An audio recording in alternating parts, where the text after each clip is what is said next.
अपना सखी से बतावा तारी। ये सखी सुन सुन ले बनी कि तहरा कहते एक ही घड़ी असोए के लगन में शादी भइल बा। अपनी एक संगे पढ़त रही हमरो शादी असोए भइल बा। ए सखी हम तना रह तहरा से जानल चाहतनी कि तहार से यहाँ कैसन मिलल बड़े।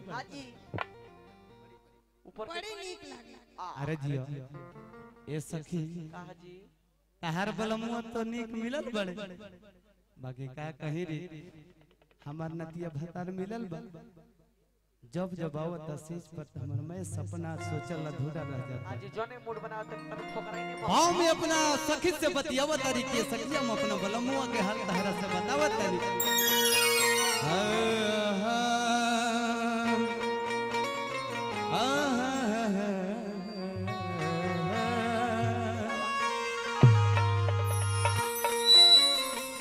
अरे की सरकल नहा साड़ी के हमारा बलमुआ से कबहू न हमार साड़ी के पलेट सर्कल को उनका से। अरे की सर्कल नहा साड़ी के अरे की हमारो पलेट हमारा सैया जी से।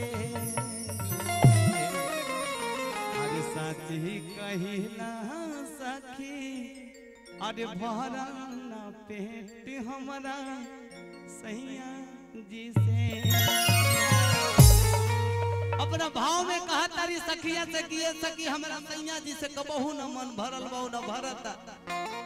तहार तब मरद निक मिलल बड़े तहार ठंडा ये घड़ी ठीक कटाता आके हमार शरीर पूरा गजन में बड़ी।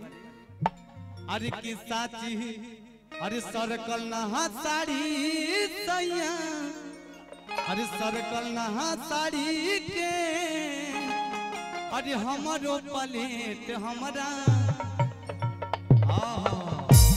अरे की हमारा सैया जी से। अरे साची कहिला सखी साची कहिला सखी भरला पेट हमारा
प्यार धारी सैया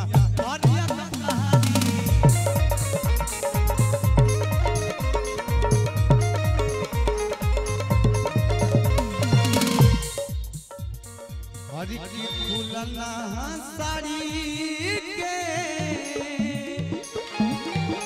हरी की सैया से पले सहनी कहीं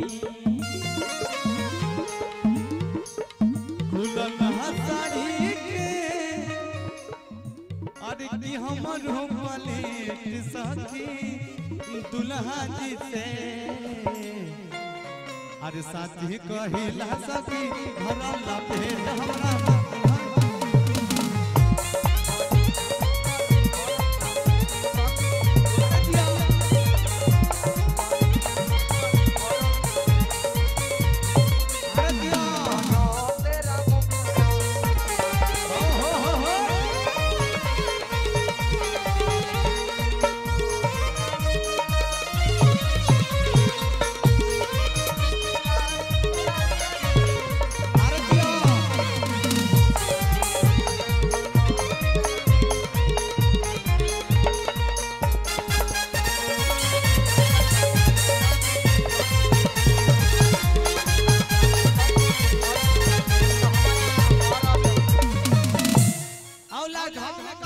ये सखी हमारा बलमुआ से तो हमार नीक नहीं हर यार रहे कैसनो रहे बाकी ओकरा से खूब हमार नीक लागत रहे ओकरा से नीक रहे और कि नहीं हर कियार हो करत रहे बात हमसे खूब प्यार हो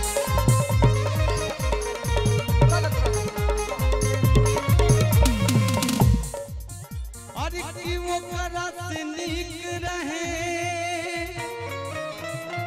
और कि नहीं हर यार हो करत रहे बात हमसे खूब हो प्यार हो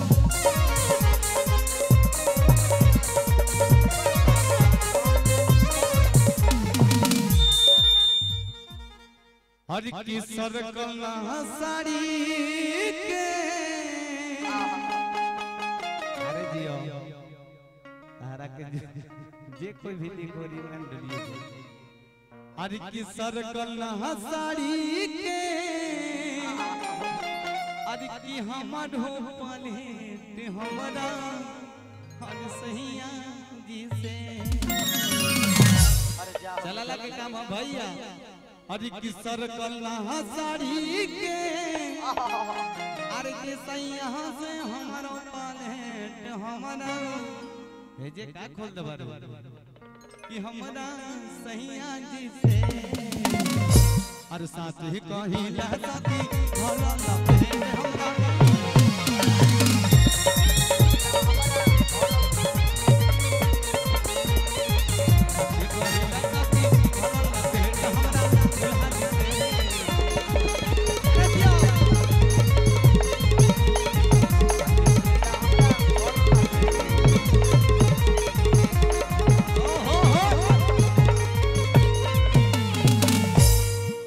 अरे जियो आओ